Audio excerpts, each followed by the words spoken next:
Hey guys, welcome back to Dimension Magic Games YouTube channel. I'm Bobby, and I'm joined today by Will, Hey there, guys. and we're here to bring you a Fusion World deck profile from Battle Hour, where Will placed 4th and 10th Oh, on the yep, weekend. Is that right? that's correct. Fourth on Saturday, 10th on Sunday. So the top 8, the top 16. Well, I guess in Fusion World, top 4 is even more valuable, right? You have an extra prize card for That's top correct. 4. Yeah, that was a big reason why I decided the double fusion this weekend over one fusion and one masters. I love both games, but they kind of put me over the edge knowing that top four prize was out there. Yeah, the prizing's really hot right now.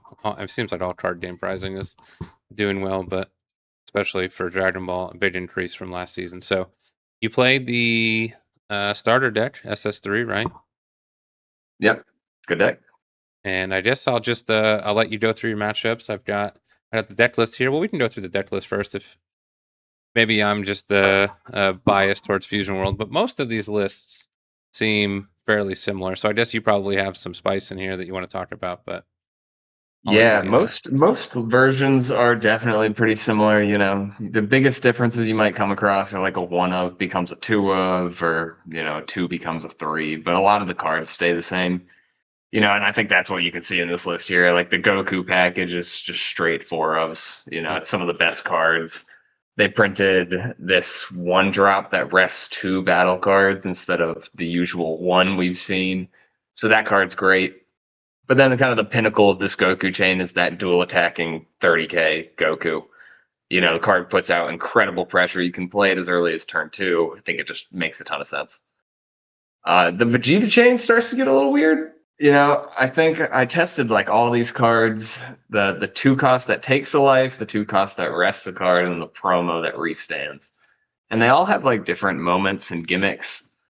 But the promo's kind of losing a bit more value to me since going another step ahead, we added more Gohans into the deck, which are zero combos, Mhm. but replace themselves in hand when you top three. So the promo's the best when I feel like you rely on Veku more, because with Veku you can play back out your two cost and then the Vegeta and restand them both to make two evolve chains. But if you're not doing that as often, then the promo kind of loses some value. You'd rather just do a top four search for a super combo potentially.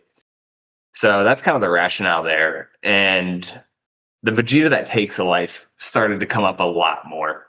You know, we'll go into different matchups, but there are times where you're sitting at 5 life on your 3 energy turn. So you essentially have to take 1 life to get to 4 and awaken. Then you have to play your evolve after that to trigger leader energy restand.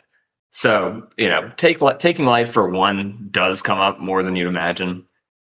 But the rest of the list is kind of, centered around the idea that you want to minimize some zeros in your deck. So, Mhm. like, only 3 of the evolved Vegetas, 3 of the dual names, 3 Gohans. The only other thing that maybe I would note about the list is 3 results. That Yeah. card's just really good, always has been. Especially in mirror matches where you're swinging 30 for most attacks. And then the one blue power awaken was kind of like a when you need it card. Your opponent plays, two Chilais and a SCR early. You might want to get rid of that. Same if any game goes long and there's a 6 cost that's hard to deal with. Good card to get rid of boss monsters. Yeah, that makes But sense. yeah, Kamehameha 2 is a 2 of. I probably ended 90% of my games with that card. The ability to double strike and the threat on your opponent to do that comes up a lot. Especially as a deck that's going as aggressive as this one, and you want to finish games on like turn 4, turn 5 a lot of the time. And it seems like you cycle through your deck very quickly, so and you're only using Yeah, one, right? So you only need to see the one, yeah, so that makes sense. All yeah, right. Well, let's get into the matchups. I've got Saturday and then Sunday. So on Saturday, you played 7 rounds, and your first matchup was against Black Gogeta. You yeah. were able to take that one down. And the first 2 matchups were Black Gogeta, so maybe if you want to Give your thoughts there on that one. Yeah, it's Fusion World. A lot of the games go similar, so I might not remember every detail to every game. But generally, SS3 into Black GT, I am of the opinion that I like to take first in that matchup. If the game does go long, I'm the first one to have 6 energy, and my opponent can't time skip and take another turn first. So that's one rationale. The second rationale is I think there's a good line you can do where if you play the Searcher on one and you pass to your opponent, they play Pan. They really want to bridge that Pan so that they can get 2 key on board, awaken, and start doing their thing. But I call it's like the nuts. You have the nuts against GT when they do that, but then they pass back to you.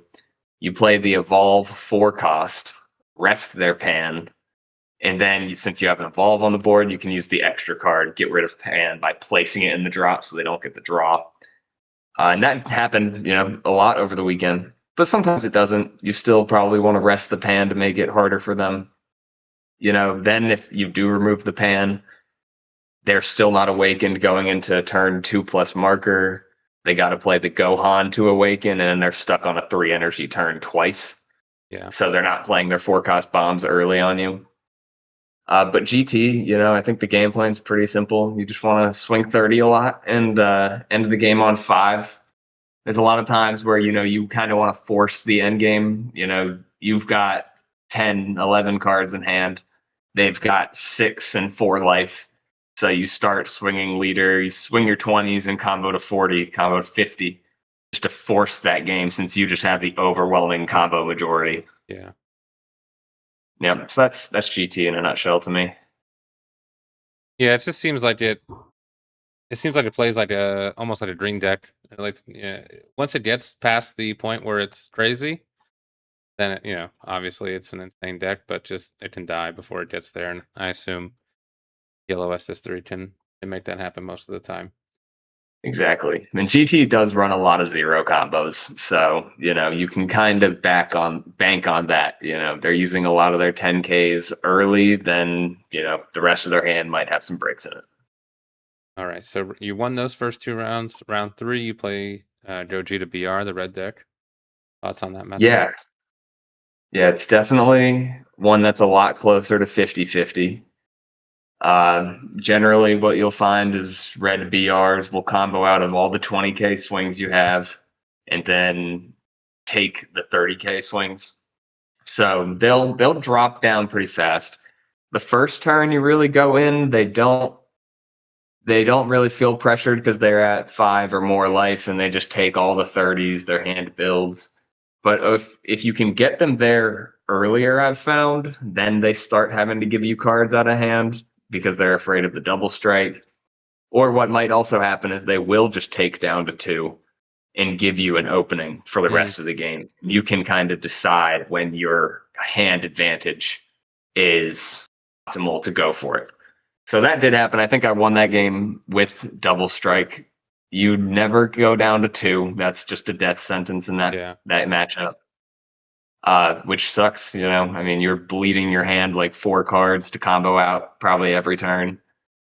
It's even tougher when they play the dual attacker. But it's not an unwinnable matchup at all. You both have big hand sizes and the ability to search out supers. So it's an aggro deck against an aggro deck.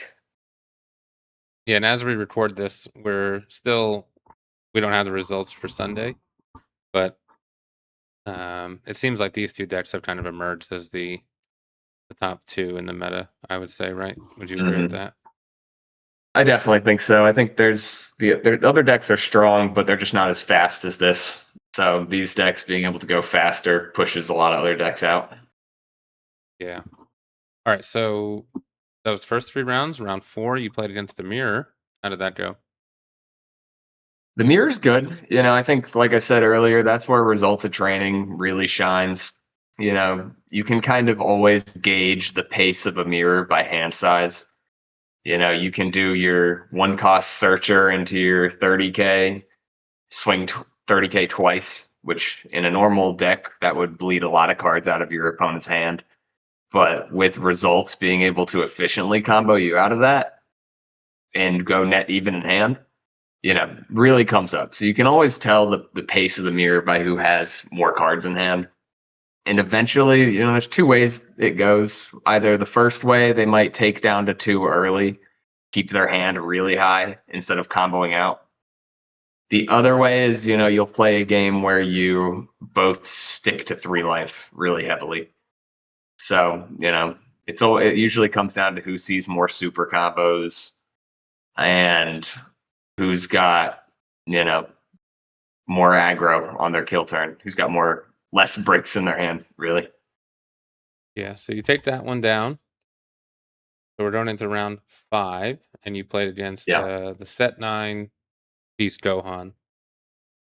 Yeah, that was a super fun game. I saw him lingering around at the top tables by this point, and I was hoping I would face that deck because it's a pretty favored matchup for SS3. Hmm.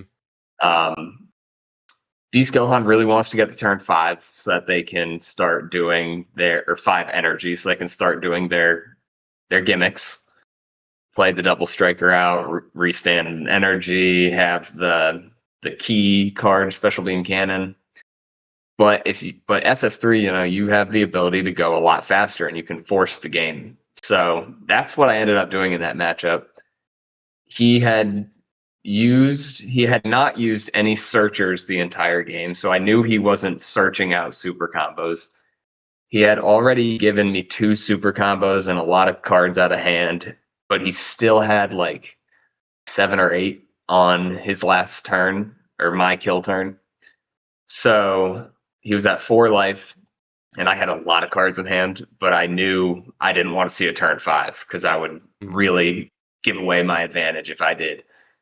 So I swing leader and I combo to like 50. Then he takes it down to 3. I play my dual attacker, I think. Swing combo to 60. He takes it to 2. And then I dump for, 90 or so on double strike for game. And he showed me his hand after the game and he had a lot of zeros. He had no more supers. So Hmm. I put him on that pretty well. And yeah, so the most he could get to at any point was 45. So I was comboing above his hand The the whole whole time. time. Yeah. So felt good. He put on a good poker face, but I was happy that it went that way. I was a turn 5 against Beast can definitely be very scary. He didn't have any energy up either for, That's true. shenanigans. Yeah. So felt safe. All right, so you take that one down, and then round 6, you play your third GT of the day. Yeah, it goes like, any other GT match. Same kind of concept as I was saying against Beast. You just kind of force game. You go swing leader, combo to 40, swing your next card, combo to 50, and then, 4-3-2, dead. So, All right, so at this point, you're 6-0, undefeated. And yeah, there are, I think in the event, there's 3 undefeateds left, right? exactly. Yeah. So in this round 7, I ended up being the down pair here. Only loss of the day. It was to Yellow Gogeta, where I remember specifically I lost the die roll into this matchup. My opponent didn't really know, the matchup very well either. So he was questioning whether he should take first or second, and he takes second. So takes the marker. And I think that was definitely the correct decision. Hmm. I've figured out, once Yellow Gogeta starts playing their secret rares, which they can start doing as soon as turn 4 and marker, then it just becomes, so much harder to kill them. Your double strike, loses all effect since they can just, pop the SCR to take their life. You basically got to kill them like twice or dump on them twice.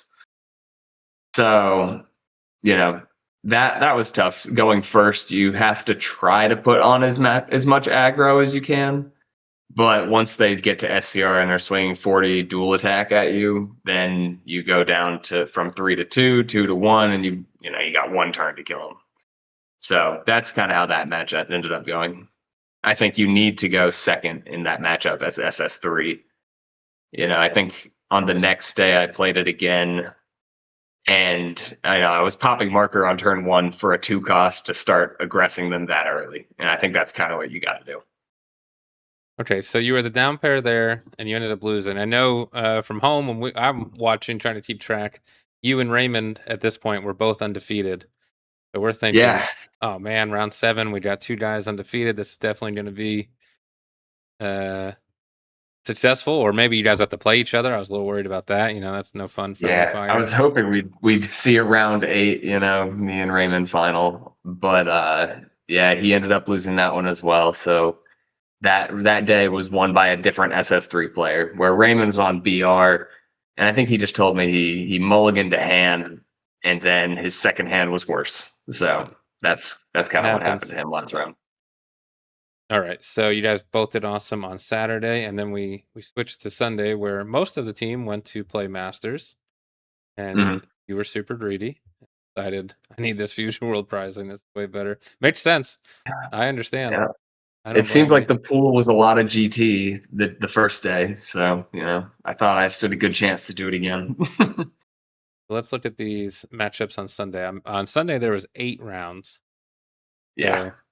so um, I guess you can just go through. First round was BR. I mean, these decks are all you're seeing the same set 9 decks over and over and over. Yeah, that's definitely a common theme is that the legacy decks, if you will, did kind of get left behind. I didn't see a single one. Where some, you might expect to still be relevant. Nobody ended up doing too well at it with him, at least to my knowledge. But round 1 was definitely special. I'm sitting down there with my top 4 mat that I had won the day before, and there's a Japanese guy I'm playing, and I realize he can't understand me when I'm like introducing myself, and a translator comes over.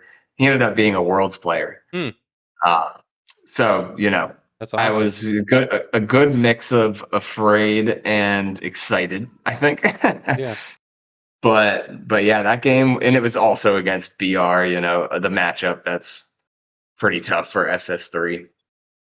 But the game went about as expected. He plays his 5 costs, and I give him like 4 cards out of hand every turn, staying at 3 life until I think I was swinging 30 a lot that game. So he did kind of naturally, and during the state of the game, go to 2 life instead of defending his 3rd life harder.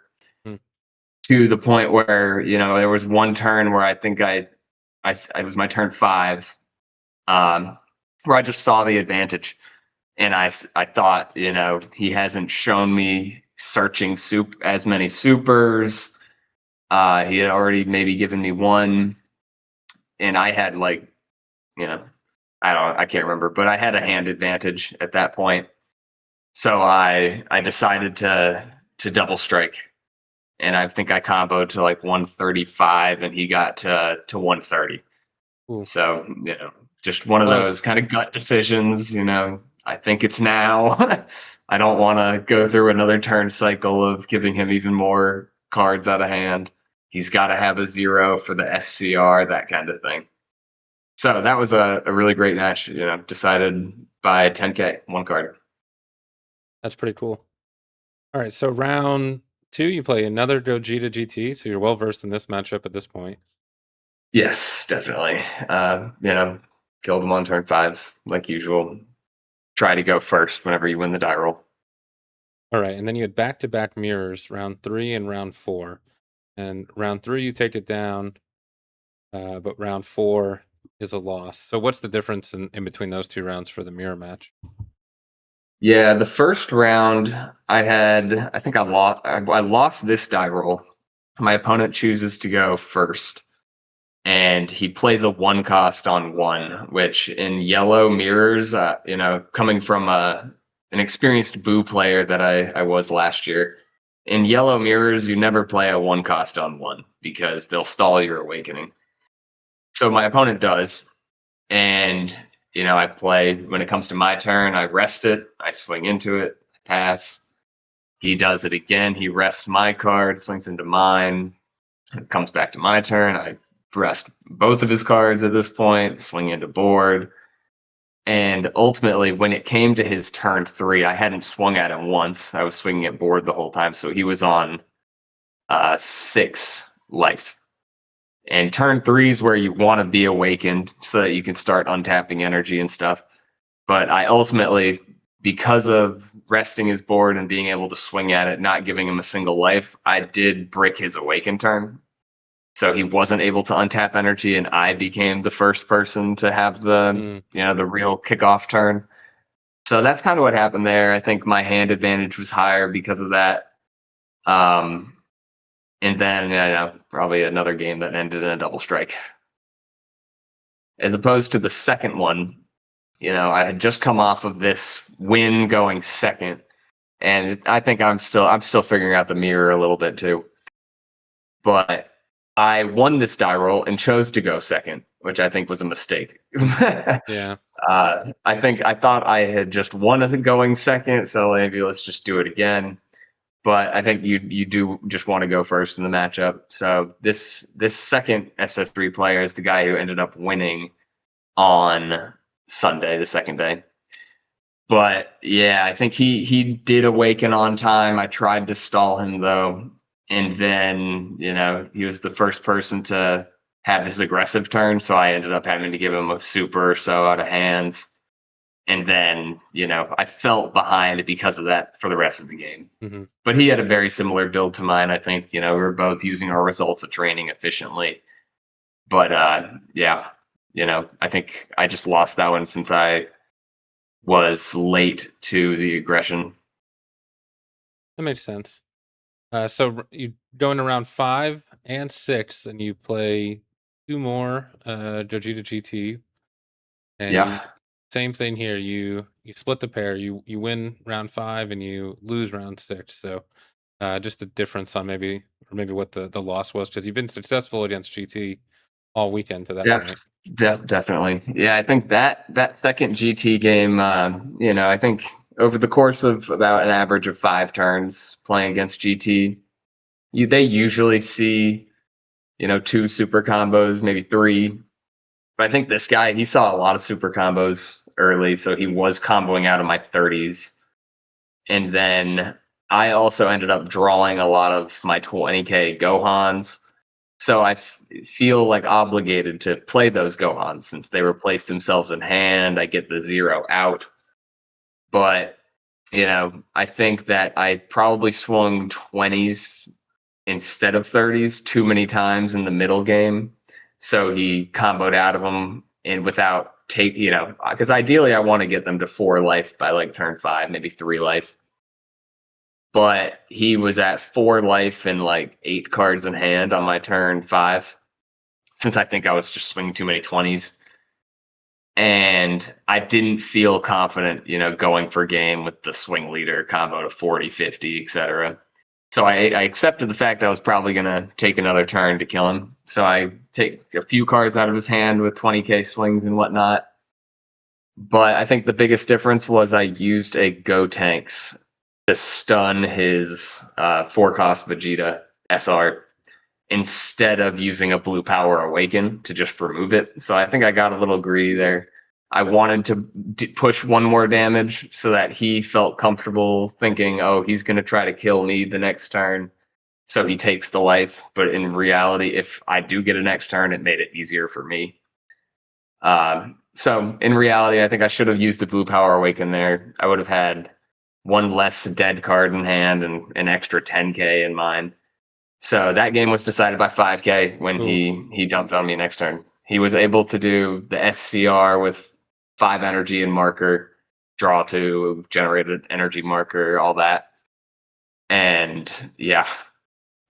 So I knew that was coming, but I still thought that I had some supers. I had like 12, 13 in hand. Thought I was safe, but he had a big hand too, I guess. Close one. All right, so now Yeah. you get to round 7, and same matchup as Saturday's round 7. You've got yellow Gogeta, but this time a little bit more success. Yeah, this time I won the die roll, and I think I learned from the day earlier, thankfully. So I won the die roll, go second, pop marker on turn 1 for a Gohan, or I think a Gohan. And then, I think the philosophy into a lot of matchups is if I'm going to defend my leader, which is 20k at 3 life pretty hard, I should and could just do the same thing with my 20k Gohans. So I'm going to kind of put the onus on my opponent to use skills to remove my board. Hmm. So that's kind of, I think what I did. I bridged a bunch of board when when before his, let's see, on my turn 4 in marker. So before he was going to have a turn 5 with 5 energy to play the SCR. I was swinging leader and making it 30, swinging my dual attack or dual name and making it 30 or 40 because I wanted to force game there and make sure that, I knew if he got an SCR on the board, it would be a lot harder for me to win. So I made sure that the game would end there. I think that's definitely what this deck can do with so many swings, the access to double strike. You can feel a lot safer in those kind of turns. All right, so the tournament makes it to an 8th round on Sunday, and you play against, same as your first matchup, Red Gogeta BR, and you're successful in that one as well. Yep.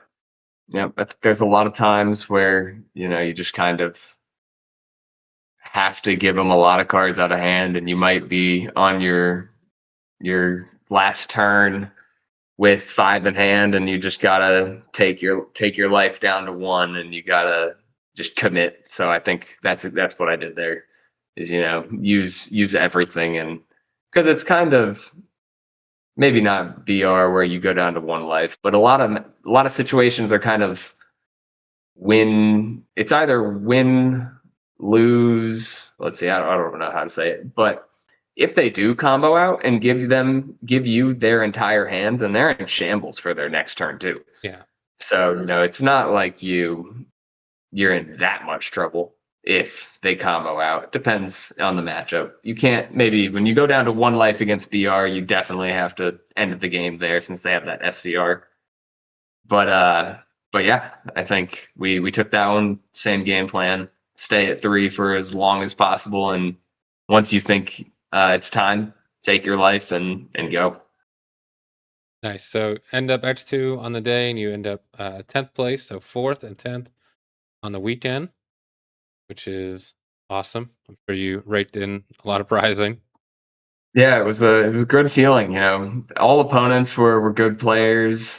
It was a great venue. It was a great time. I was happy to be up there at the top tables for most of the weekend. It was very, very foggy in the venue over by the top table since it was like next to the stage. But it was super loud too. But it was quite the ambiance sitting over there. You got to like listen through all the screaming while they're playing. The Gogeta versus Broly scenes on the big Mm. screen right over next to you. No, that sounds awesome. So congrats on the placement. Do you have any thoughts before we sign off here? Yeah, I guess one deck I didn't see, or 2 decks I didn't see all weekend. One good, one bad maybe is the Black starter deck I didn't see all weekend. I think SS3 has a good matchup into that. So I wish I saw some more, but I didn't. And then a harder matchup for SS3, I think, is the blue UI Goku deck. Hmm. But I think I still had game plans in both of those matchups. But they just they weren't on my docket for the weekend. So I wanted to acknowledge those decks while we're out here. But the weekend was great. I'm happy for Raymond and his success in both Fusion World and Masters, and I'm happy with the decision I made in the deck choices. Nice. Well, hopefully, we'll see more from you this season. I'm sure we will, and hopefully, we'll see some Masters. I don't think every event's going to have 2 days of Fusion World, so we'll definitely. Exactly. I took advantage of that, but I look forward to getting back to Masters too, and those double regional weekends. Awesome. Well, congrats. I know you guys have put the time in, so it's great to see the positive results. And we're going to have some more Fusion World content on the channel. A lot of the players on the team are grinding Fusion World every day on the client, so hopefully Yep, we'll see some more deck trials, more deck profiles from their events. So stay tuned here. definitely agreed. Subscribe if you haven't. If you're new for Fusion World, hit the subscribe button, and we'll see you in the next one. Thanks, Will. Peace.